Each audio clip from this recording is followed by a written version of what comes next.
Oh, hey, welcome to the Week 10 Waiver Wire Show, where your boy Smitty's going to walk you through who the top pickups of week number 10 are, and who might be a league winner, who might be a player you want in your lineup right now, but maybe doesn't have as much league winning potential. We'll break it all down and more, and we'll take you on a ride on the confidence scale with the top 1, 2, or 3 overall players. What? Smitty, what's the confidence scale? Well, Bob, the confidence scale is what are the odds, the likelihood that the player we're talking about in the 1, 2, or 3 spot, we won't run everybody through the scale, but what are the odds that the 1, 2, or 3 overall player ranked on the Week 10 Waiver Wire ranking list has a confidence scale of 10 or 9 or 8 out of being the best pickup of the year? Meaning if we find, let's say Leonard Fournette went down this morning, not wishing injury upon anybody, but if he did go down, then Rachaad White would be a 10 out of 10 for likely confidence of being the best pickup of the year. That's how the confidence scale works. That's how I roll with the waiver wire advice. I give you my confidence because I can't know how much fab you should drop on a player. Everybody's fab's different. Everybody's situation is different in their league, where you might have to drop $100 out of 100 to pick up a player, or you might never need to spend more than 20% of your fab. Everything's case by case, league by league. I can't know that. What I can do is give you my confidence of that player, 1, 2, or 3 being the top pickup of the year. The Fantasy Football Show, yeah, it begins right now. Live from the FantasyFootballShow.com studios, it's the Fantasy Football Show. Live! Monday through Friday, 7 p.m. Eastern. We are here doing the Week 10 Waiver Wire Rankings. Where's my music? We are doing a live premiere style. And we got to ask ourselves this question every time we do the Waiver Wire Ranking show. Which player is going to give me the now? Which player is the win a league stash? Which player gives me maybe both? And there is one guy I want to throw out first because he's probably not available. And especially if he blows up tonight. He may not blow up tonight. Maybe he's not even on people's radars after tonight. What if he does blow up tonight? And I think he will. He's pretty likely to blow up tonight. This guy, Isaiah, likely needs to be the number 1 pickup of the week, probably, depending on what you need. If you need an RB, we'll talk about Jeff Wilson. But this guy right here, he's got league-winning potential. Now, Andrews is banged up. He's got the shoulder issue. They said it wasn't a big deal coming out of week number 9. Well, apparently, or week number 8. And apparently it was a big deal because he didn't play. He's not playing in week number 9, which the last game, the Monday night game, is still to play. So we need to put him on the top of the list. At least he's going to be tied with Jeff Wilson because this guy's got league-winning potential. Now, if you need an RB, even if Likely's available, you need to go Jeff Wilson. You need a tight end. You need to go Likely. It kind of depends on your position of need and your team's need. But this guy Jeff Wilson looked really good in week number 9. I mean, he looked really good. Like I was a little skeptical of how much work he'd get in the first game, but he got like half the work, and he looked phenomenal doing it. He looked hungry. He looked aggressive. He looked very much involved. Now, we did know that Mike McDaniel, the coach of the Miami Dolphins, who came over from San Francisco, who was one of, if not the main architect of the Deebo Samuel wideback role and a lot of the offense and scheming that took place in San Francisco in last season and prior seasons. This guy comes over, Miami Mike, and installs a very similar aggressive attack over in Miami. It's been doing wonders. Miami Mike's doing amazing. Everybody loves him. He's aggressive.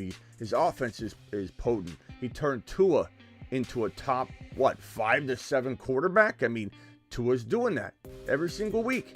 Tua's a top 7 quarterback.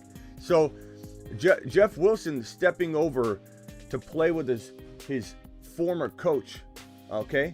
Jeff Wilson coming over, getting a private jet sent to him to pick him up and pick up Chubb, and then together come over on one plane, and just the way that McDaniel takes care of his players. He's a player's coach. They love him. They love this guy. Everybody loves this guy. The media loves him. We love him.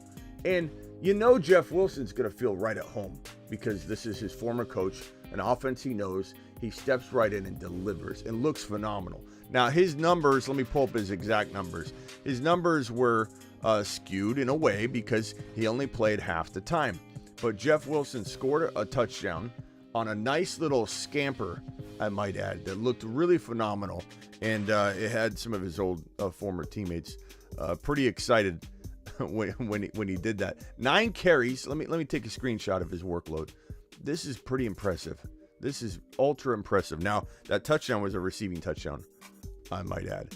Let me throw this graphic on screen. Hopefully this comes out clear, or at least I'll explain the columns.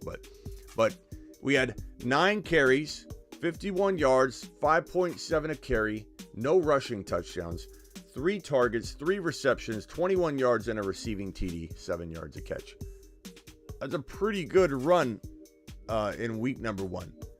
9 carries is actually really, really nice. That's more carries than he had in San Francisco in week 8, in week 7, in week 6. And of course, he had 17 carries in week 5, and he was getting used. But I mean, he comes right over and gets 9 carries. He comes right over, catches a touchdown. He's involved in the passing game plan. And McDaniel throwing to deep, having Debo design runs for Debo, using Debo as a wide back over in San Francisco. He's going to utilize this guy's skill set. Now, I admit, I didn't see him doing this in game 1. So the fact that he did it in game 1 makes me think that go forward, this guy could be a gem. This guy could be a league winner. I would go as far as to say, you know what? Even if Likely's available, I'm talking myself into it. Jeff Wilson needs to be the top pickup of the week. Even if Likely was available, even if Likely does really good tonight, I think because you've got Andrews for sure coming back, to what capacity we don't know, but that leaves you saying to yourself, okay, well, Likely is going to face competition. Maybe they use Likely as the wide receiver 3. I think that's going to be the thing we need to look at tonight, is when we see Likely being used, do we feel like it will translate no matter what happens to Andrews going forward? I think it probably will. I think they'll use Likely as a wide receiver threat, double tight ends, keep him on the field all the time. He will be a potential nice tight end play go forward no matter what happens to Andrews. I do believe Likely's got that capability. But Wilson, I mean, confidence level of 9.5 out of 10 of being the best pickup of the year. Such a turn of events, right? You got CMC traded over to the squad, to San Francisco. Jeff Wilson's value plummeting and getting dropped everywhere, and rightly so, because Jeff Wilson's now the third running back. Mitchell, soon to be, and that this happened today, vaulted up from the injured reserve. And so it was like you knew that Wilson's value he was on borrowed time. There was some speculation about him being available via trade.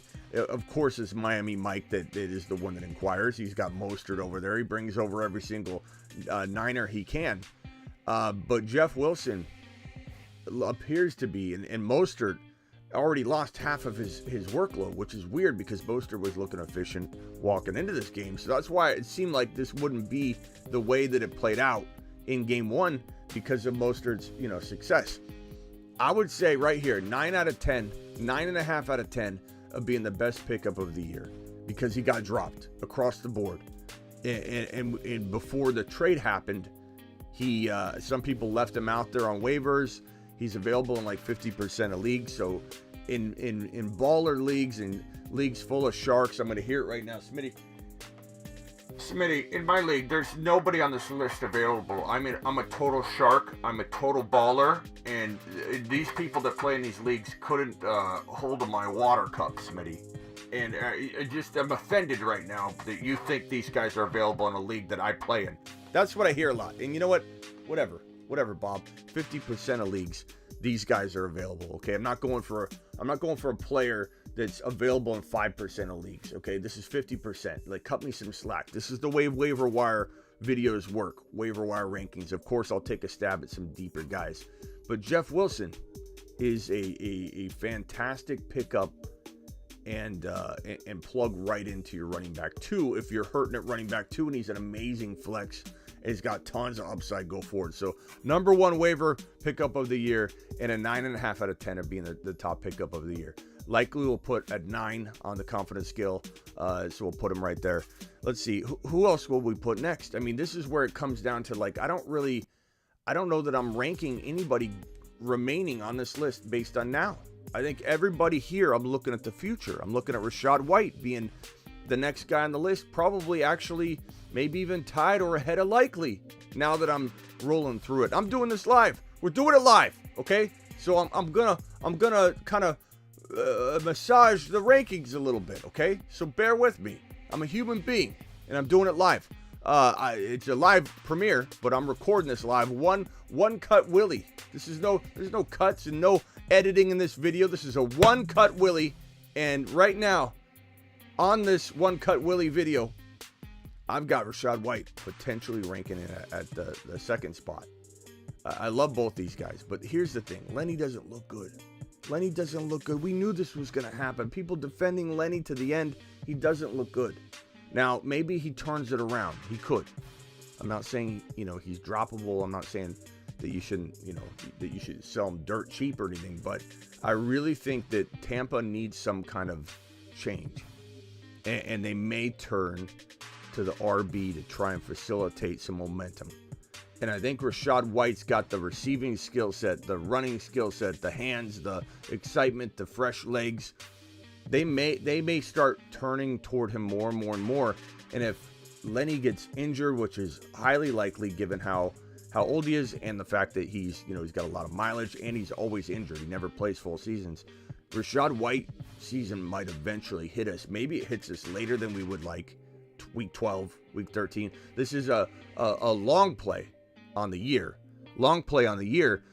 If you pick up White and he doesn't start or he gets 4 carries next contest, you can't complain and drop him and be one of those complaining Calebs. You got to understand, you got to be a stashing Steven.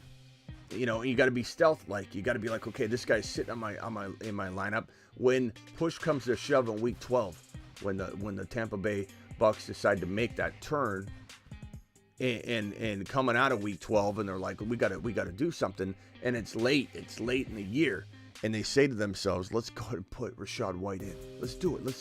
Let's initiate Project Rachaad White. Boom. We're panicking on Lenny. Alert. Initiate Panic mode initiated.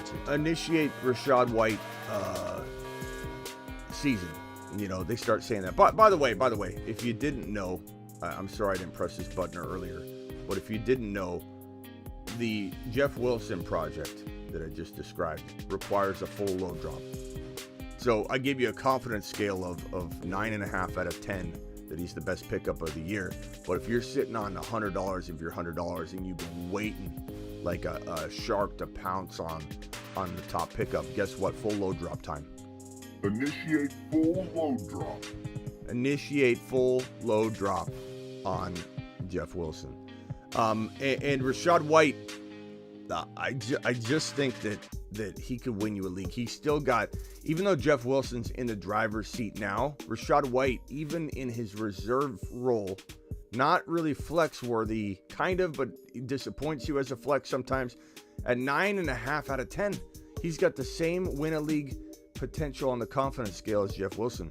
He's really that good, and the fact that people are so impatient. I'm gonna cut him. I'm gonna cut Smitty. This is predicting the future coming out of week number 10. Smitty, I just don't feel the momentum. There's no buzz. There's no buzz whatsoever about Rachaad White. It's time, Smitty, to cut him. What do I do, Smitty? What do I do? Once we start hearing people, and let me pull up some news. I'm just going to check something on Rachaad White real quick. Just check a little bit of news. They have a week 11 bye, by the way. So it's possible they come out of that week 11 bye in week 12 and shove him right into maybe he doesn't get starter, by name type of label, but maybe he's getting starter carries. Maybe he's getting starter receptions. Maybe he's getting starter everything. 8 carries for 27 yards in week 9. Not great, 3.4 a pop, but he had 4.8 a carry the week prior, 4.0 the week prior to that.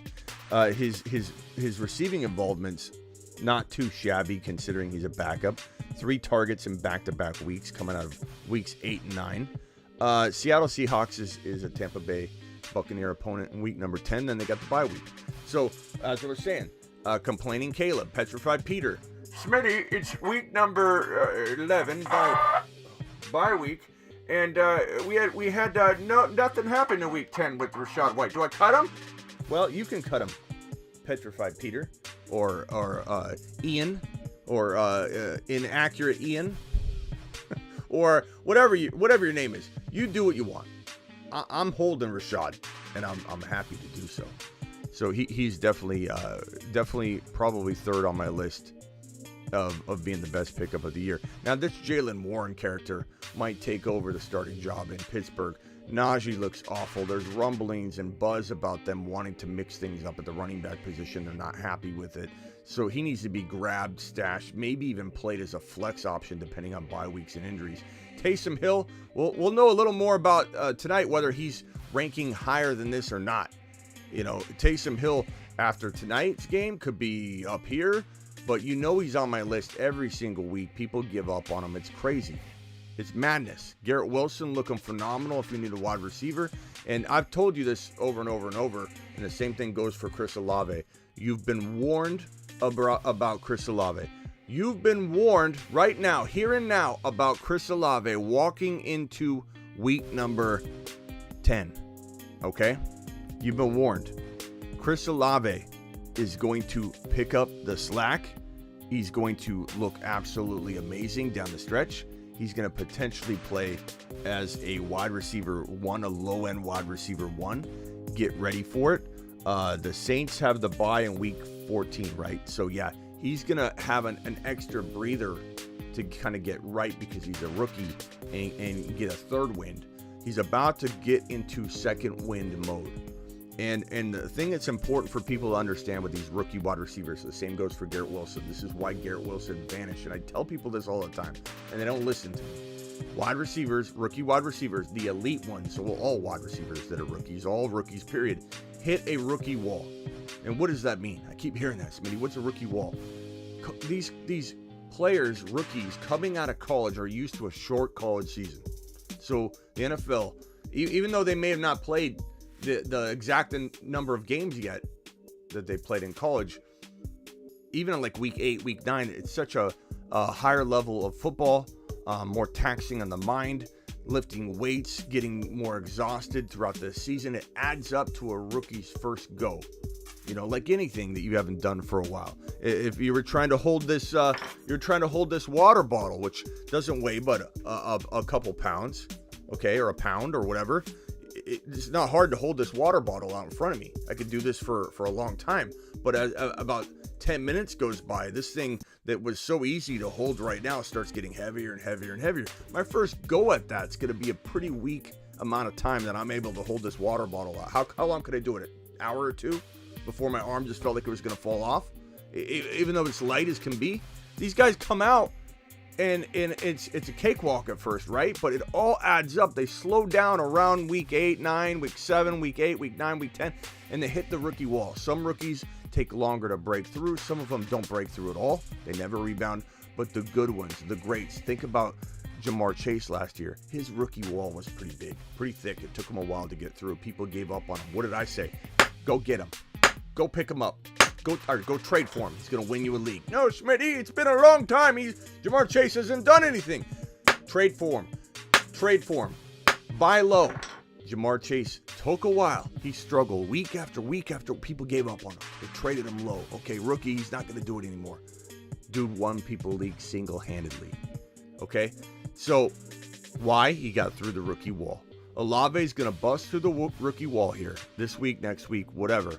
And become a low-end wide receiver 1 going forward. I know this turned into an Olave show. I'm sorry.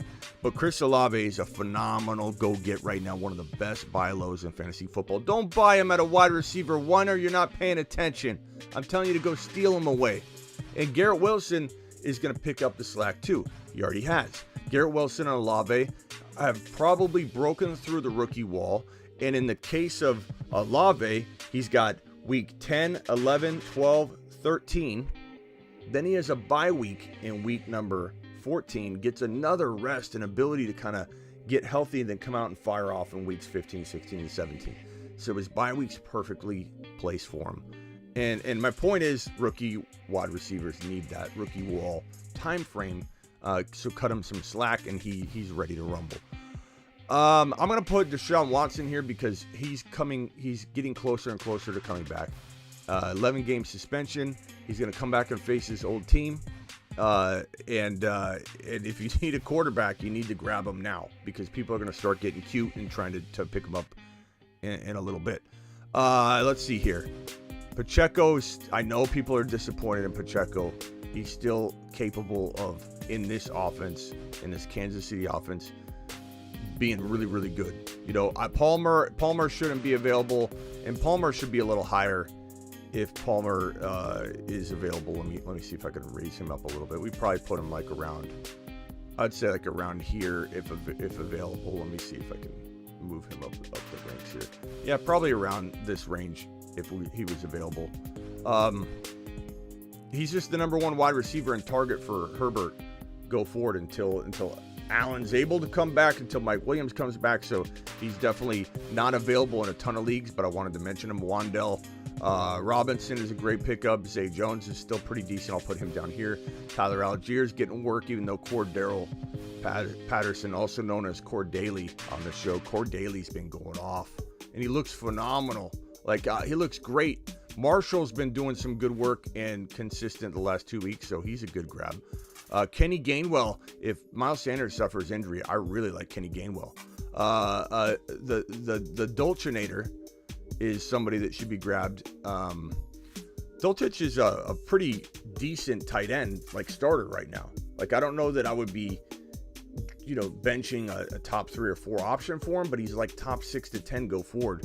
Kyron Williams could take over that backfield in LA. We'll see. Hasty is a must cuff for ETN owners.